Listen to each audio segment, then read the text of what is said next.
Hello guys. तो आज सिंधु नदी जल तंत्र का सेकेंड वीडियो है।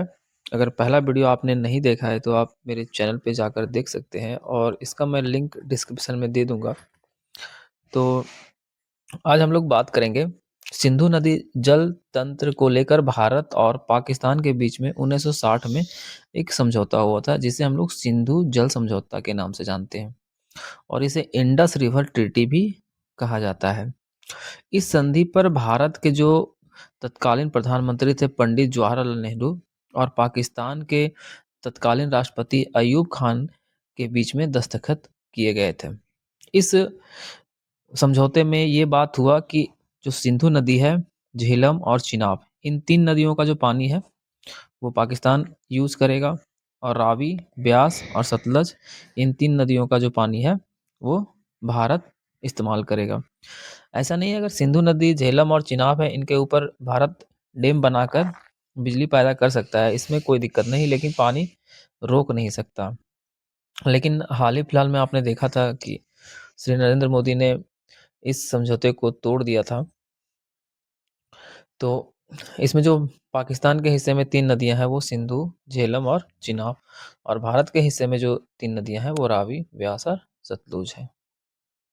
हम लोग बात करेंगे सिंधु नदी के सहायक नदियों के बारे में। तो सबसे पहला जो नदी है वो है चिनाब नदी। चिनाब से जो संबंधित क्वेश्चन आता है, वो पहला सवाल आता है कि इसका उद्गम स्थल कहाँ है। तो चिनाब नदी का जो उद्गम स्थल है वो बारालाचा दर्रा है, जो हिमाचल प्रदेश में है। और मुहाना मतलब कि ये नदी कहाँ जाकर मिलती है, तो ये नदी सिंधु नदी में जाकर मिलती है। दूसरी बात है कि हिमाचल प्रदेश में चिनाब नदी को हम लोग चंद्रभागा नदी के नाम से जानते हैं। और मैंने पिछले वीडियो में बताया था कि चिनाब नदी जो है वो सिंधु नदी की सबसे बड़ी सहायक नदी है। अब हिमाचल प्रदेश में चिनाब नदी को चंद्रभागा नदी क्यों कहते हैं? तो चिनाब नदी जो है वो दो नदियों से मिलकर बना हुआ है हिमाचल प्रदेश में, चंद्र और भागा। ये दोनों नदियां जहाँ लाके मिलती है, दोनों नदियों का नाम यहाँ पे चंद्रभागा रखा गया है, जिसे हम चिनाब कहते हैं।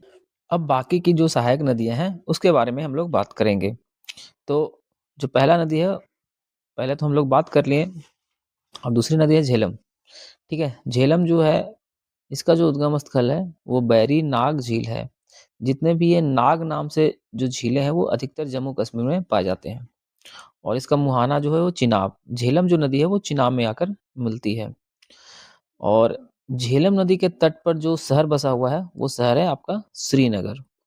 दूसरी नदी है रावी। रावी का जो उद्गम स्थल है वो है रोहतांग दर्रा। और ये रोहतांग दर्रा जो है वो हिमाचल प्रदेश में है, और ये भी नदी जाके चिनाब में मिलती है। और रावी नदी के तट पर जो शहर बसा हुआ है वो है लाहौर। चौथी नदी है आपका सतलुज। सतलुज नदी जो है, इसका उद्गम स्थल है राक्सताल मानसरोवर झील, जो तिब्बत में है, और ये भी जाके चिनाब में ही मिलती है। ये भी सवाल पूछा जाता है कि भाखड़ा नंगल बांध जो है वो किस नदी पे बनाया गया है। तो ये जो नदी है सतलुज नदी पर बनाया गया है। और आखिरी जो सहायक नदी है वो है आपका व्यास।